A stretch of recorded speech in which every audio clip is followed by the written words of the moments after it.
नमस्कार, मैं हूं नीलू। नमस्कार, मैं हूं आपके साथ मयंक। देखिए, इस वक्त एक बड़ी खबर सामने आ रही है। ईरान की तरफ से ट्रंप को एक बड़ी धमकी मिली है। ये धमकी क्या है और किस रेफरेंस के साथ ये धमकी दी गई है, बातचीत करने के लिए मयंक मेरे साथ है। मयंक, ईरान की तरफ से एक बड़ी धमकी है और वो भी ऐसे शख्स की तरफ से ये धमकी मिली है ट्रंप को, जिसके बाद की चर्चा का विषय बना हुआ है। कौन है ये शख्स, किस तरह से धमकी दी गई है इस पूरे देखिए, मामले में? ईरान के जो सर्वोच्च नेता हैं अली खामेनी साहब, इनके वरिष्ठ सलाहकार हैं जवाद लारिजानी। इनकी तरफ से एक बयान सामने आया है जिसमें उन्होंने कहा है कि डोनाल्ड ट्रंप के लिए कहा है कि वो फ्लोरिडा में अपना जो उनका घर है, उस घर में मार ए लागो जिसका नाम है, वहाँ पे भी वो सुरक्षित नहीं है। और उन्होंने कहा है कि ऐसा कभी भी हो सकता है कि वो किसी दिन सन बात ले रहे हो और इस दौरान जो है वो एक ड्रोन आए और उनके ऊपर हमला कर जाए। तो ये बयान सोशल मीडिया में बहुत ज़्यादा, पूरी दुनिया में इसकी इस समय चर्चा हो रही है इस बयान की। अच्छा, उसके बाद एक इंटरेस्टिंग बात ये है कि इस पे एक न्यूज़ चैनल पे डोनाल्ड ट्रंप से भी इस बयान के बारे में पूछा गया। उनसे पूछा गया कि क्या आप इसे धमकी मानते हैं, तो ट्रंप ने कहा हाँ, शायद धमकी है, मुझे पूरा यकीन नहीं है पर हो भी सकती है।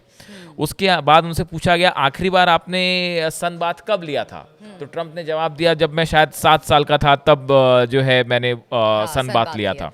अब जो ईरान का टेलीविज़न चैनल्स हैं वो इस बयान को उन्होंने जैसे ही प्रसारित किया, उसके बाद जो लारिजानी है इनके बयान को जैसे ही उन्होंने दिखाया, उसके बाद ये बयान पूरे दुनिया में जो है इस समय चर्चा का मुद्दा बना हुआ है। और उसके बाद ये कहा जा रहा है कि अच्छा देखिए, इसमें एक इंटरेस्टिंग बात और यही है कि जवाद लारिजानी जो है उन्होंने कहा कि ट्रंप ने कुछ ऐसे काम किए हैं, अब वो अपने फ्लोरिडा स्थित आवास मार ए लागो में संवाद भी नहीं लिख सकते।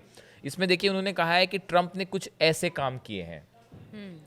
अब ऐसे काम से जो मतलब निकाला जा रहा है, उसके दो मतलब निकाले जा रहे हैं। एक तो हाल ही में देखा कि जिस तरह से हमले हुए, काफ़ी सारे कमांडर्स जो हैं वो उनकी शहादत हुई ईरान में, और उसके बाद जिस तरह से न्यूक्लियर सेंटर्स पर हमले हुए तीनों जगह, तो एक मतलब तो इसका इससे जोड़ के देखा जा रहा है। और एक दूसरा जो है, अगर जिसका बताया जा रहा है कि इससे भी इसका लिंक हो सकता है कि 3 जनवरी 2020 को बगदाद के एयरपोर्ट पर एक ड्रोन अटैक हुआ था जिसमें कासिम सुलेमानी, जो बड़े कमांडर थे ईरान के, उनकी मौत हो गई थी। और ये हमला ट्रंप के शासनकाल के दौरान ही हुआ था। बताया जाता है अमेरिका की तरफ से ड्रोन अटैक हुआ था जिसमें कासिम सुलेमानी जो है इनकी शहादत हो गई थी। और ये ड्रोन हमला जो है उस समय हुआ जब ट्रंप सत्ता में थे। ठीक है। उसके बाद ये 3 जनवरी 2020 को ये हमला होता है और 8 जनवरी को ईरान ने इसका बदला लेते हुए अल असद एयरबेस पर हमला किया था। जबरदस्त, बताया जाता है कि करीब 80 मिसाइल्स, बैलिस्टिक मिसाइल दाग दी गई थी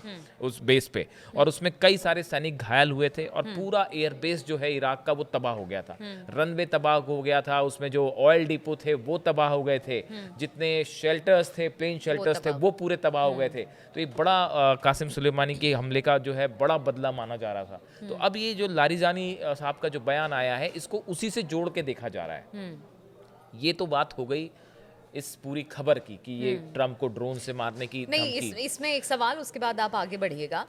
चूंकि देखिए, ट्रंप ने इसका जवाब दिया और बहुत हंस के जवाब दिया, शायद इसको बहुत हल्के में लिया, लेकिन क्या ऐसा लगता है कि अगर ईरान के कोई बड़े नेता इस बात को कह रहे हैं तो इसको इतने हल्के में लिया देखिए, जाए? मैं आपके इसी सवाल पे पहले ही आ रहा था। कल एक तस्वीर सामने आई, आप लोग गौर कीजिएगा, शायद आपने देखी नहीं देखी। नेतन्याहू और ट्रंप की मुलाकात होती है।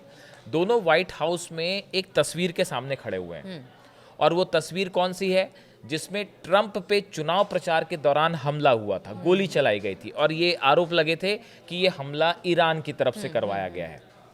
उस तस्वीर के सामने ये तस्वीर कल सोशल मीडिया पर सामने आई, जिसमें ट्रंप और नेतन्याहू एक तस्वीर के सामने खड़े हैं जिसमें ट्रंप पर हमला किया गया, गोली चलाई गई, और उसके सामने ट्रंप और नेतन्याहू खड़े हुए हैं। ये तस्वीर कल वायरल हुई। ये तस्वीर सामने आने के बाद जैसे ये तस्वीर को मैंने पहले देखा, मेरा एक फ्रेंड सर्कल है जो इंटरनेशनल रिलेशंस में रुचि रखता है, दिल्ली यूनिवर्सिटी से मैंने पढ़ाई की है इंटरनेशनल रिलेशंस की, तो मेरे कई फ्रेंड्स हैं जो इस पे चर्चा करते हैं। मैंने सबसे ये पूछा कि इस तस्वीर का क्या मतलब है, इसका क्या मतलब निकाला जाए। 10 लोगों से बात हुई, एक्सपर्ट से। उनमें से 7 लोगों का ऐसा कहना था कि ये एक संकेत है, अली खामेनेई साहब पर असैसिनेशन अटेम्प्ट हो सकता है। आप इस तस्वीर का मतलब निकालिए। ट्रंप का नेतन्याहू के साथ खड़े होके अपनी उस तस्वीर को देखना जिसमें उन पर हमला हुआ था, क्या ये मैसेज देने की कोशिश की गई हम आपके ऊपर हमला करेंगे? क्या इसका ये मतलब है? फिर मैंने ये भी सवाल पूछा कि अगर मान लीजिए खामेनी साहब पर असैसिनेशन की कोशिश होती है, उन पर हमला होता है तो क्या होगा? ज्यादातर लोगों का ये ओपिनियन था कि ये उसके बाद तो मान लीजिए एक वर्ल्ड वॉर की शुरुआत हो जाएगी। इसराइल को अपना ये तो वजूद तय है। इसराइल को अपना, अगर अली खामेनी साहब को बिल्कुल, ये टारगेट तो किया एकदम तय। गया तो उसका नतीजा ये होगा कि इसराइल को अपना वजूद बचाना मुश्किल हो जाएगा। ऐसे बहुत सारे एक्सपर्ट्स का मानना है। देखिए इस समय हालात ये है, ईरान का न्यूक्लियर प्रोग्राम हम बार बार कह चुके हैं नहीं रुक पाया। जो अमेरिका और इसराइल का मूल मकसद था वो फेल हो गया इस हमले के बाद, ऐसा बड़े सारे एक्सपर्ट बता रहे हैं। और इन हालात में अगर हमला होता है तो ये बड़ी मुश्किल खड़ी हो जाएगी अमेरिका के लिए, इसराइल के लिए, और मिडिल ईस्ट में एक ऐसा युद्ध छिड़ सकता है जिसमें भयंकर तबाही होगी। क्योंकि खबरें ऐसी भी आई थी कि दोनों नेता ट्रंप और अगर नेतन्याहू बातचीत कर रहे हैं तो ये भी हो रहा था कि चूंकि देखिए अभी भी बंधक बहुत सारे हैं हमास केस में, उस पर बातचीत हुई है, शांति की बातचीत हुई है, बहुत सारी बात। और जिस तस्वीर की आप बात कर रहे हैं कहीं ना कहीं हमने देखा है कि एक तरह से जब भी कोई फोटोग्राफ्स या कोई बड़े नेता मिलते हैं उनके आसपास की जो चीजें होती है